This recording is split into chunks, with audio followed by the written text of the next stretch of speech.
Sharton English Senior, November 1992. Start.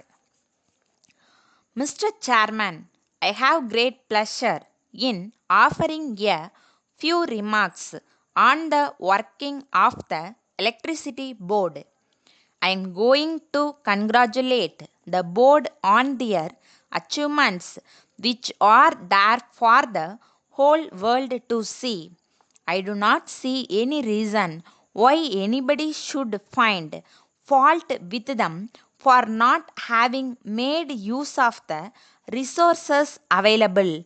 On the other hand, we are able to see that we stand first in the whole country as far as hydroelectric development goes and as far as the use of electricity for irrigation purposes is concerned and by way of the total number of consumers. We stand second in the whole country in generation of power. In the circumstances, I thought that everybody would be glad to congratulate the electricity board. These are days of revolution. We have heard of the green revolution in the field of agriculture. I think we may call this the white revolution in the field of electricity, where darkness has given place to brightness. I think this must be a revolution by itself. If it has been possible for the Green Revolution to take place, it is on account of the electricity revolution, because the expansion of power has been greatly responsible for the lift irrigation in villages. At present, I cannot think of life without electricity. We should understand that it is not merely the luxury of the rich, but the necessity of every citizen. How can there be any life without electric light or fan for even middle class people? Speaking about electric power, I have no doubt that we can really be proud of the achievement in the rural electrification scheme. We are aware that we are committed to the ideal of seeing to it that villages enjoy all the facilities that towns enjoy. Great progress has been made in the supply of electricity to villages, and we find that every village is going to be electrified before the end of this year.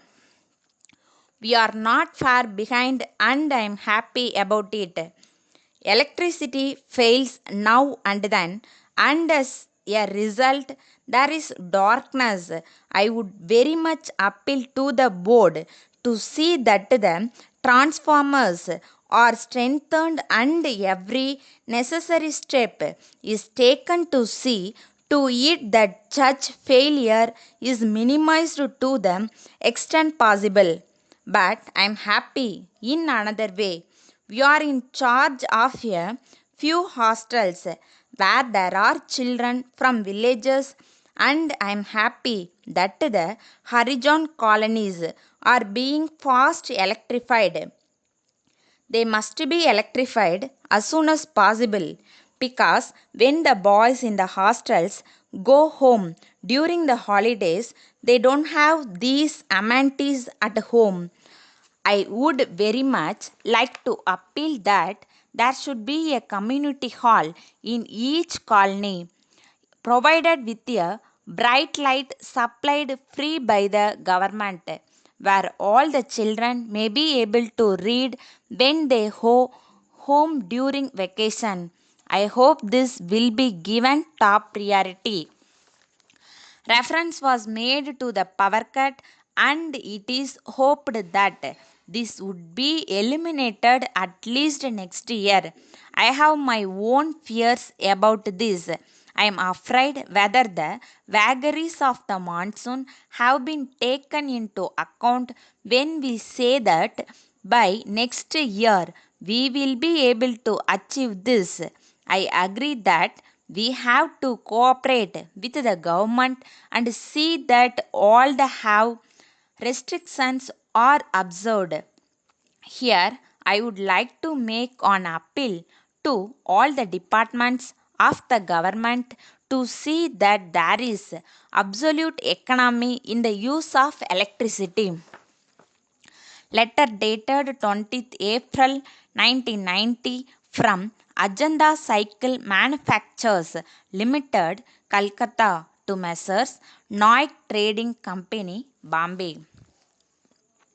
Dear sirs, with reference to your instructions, we have booked your order for 200 pieces of agenda cycles complete with accessories.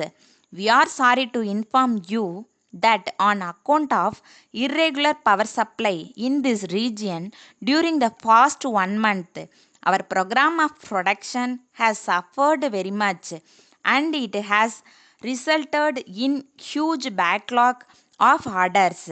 So, we are afraid that it will not be possible for us to execute your order according to the schedule of delivery agreed upon. We are trying to fulfill our commitments to the best of our ability, but even then, supply may be delayed by 3 or 4 weeks. We very much regret the inconvenience caused to you, especially in view of our long and satisfactory business relations with you. However, in the circumstances that we have mentioned above, it will not be possible to entertain any claim for compensation since the delay is due to factors which were entirely beyond our control.